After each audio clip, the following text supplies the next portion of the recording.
Yes. 1, 2, 4. Uphakanyiswa kukaJosefa. Wathi uFaro kuJosefa, bheka sengibeke phezu kwezwe lonke laseGibhithe. Yep.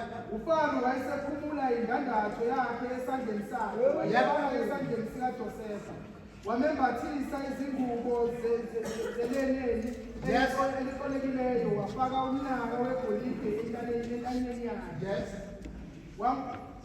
Wamkhwelisa enqoleni yesibili emva kwakhe. Bamemeza phambi kwakhe bathi, "Bukani." Wambeka phezu kwezwe lonke laseGibhithe.